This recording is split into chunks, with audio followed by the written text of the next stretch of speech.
I've always seen the Guardians as being a very peaceful, almost zen race, but recently I dived into the lore of the race and boy, were I wrong.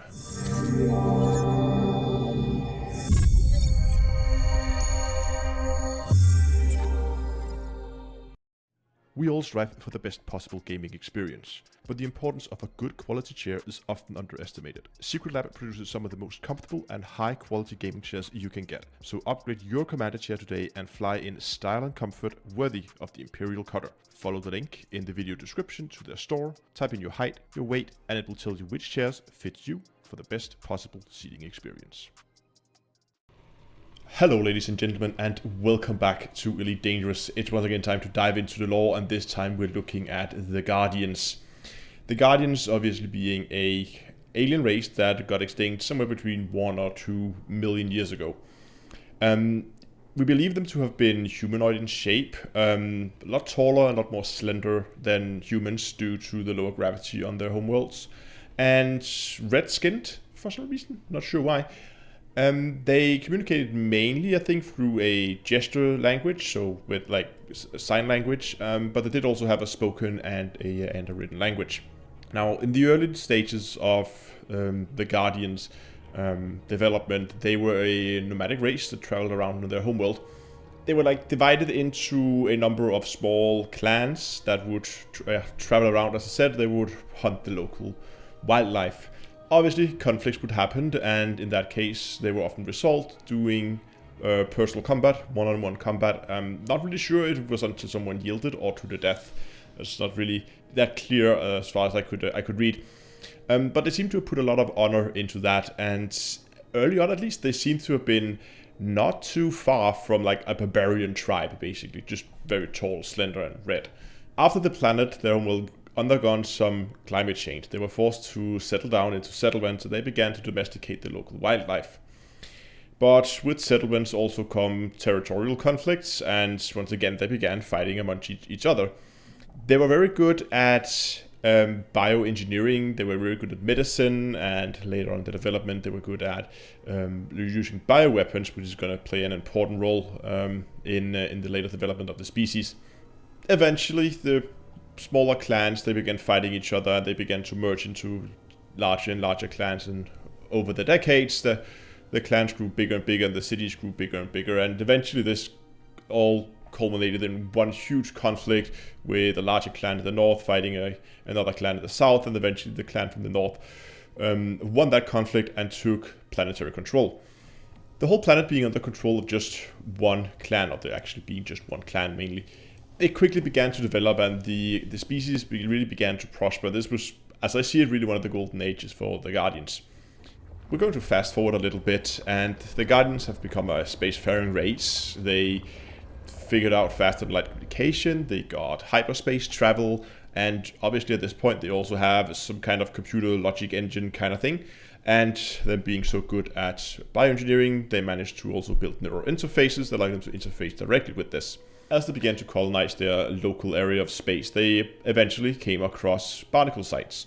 Obviously, this is planets seeded by Thargoids, and after a few thousand years, the Thargoids often return, in this case only to find that their planet is suddenly occupied by another alien species, and we know the Thargoids don't like that too much, so the Thargoids started an all-out assault. Initially, the Guardians tried to communicate with the Thargoids, but to no avail.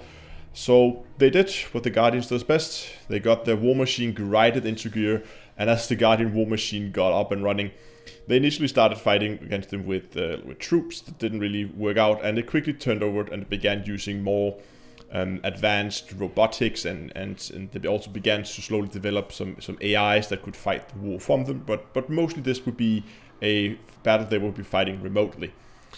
It's not spelled out clearly exactly how they won over the Thargoids, but my guess is, with their advanced understanding of bioweapons, that they probably developed something similar to the Mygot virus that humans used the first time we encountered the Thargoid to dispel them off. And what seems amazing to me is the whole episode with the Thargoids just seems like a small, like, just, okay, that was just a quick thing we just had to take care of, and as soon as the Thargoids were gone, they went back and began fighting amongst each other again, as the Guardian seems to do a lot.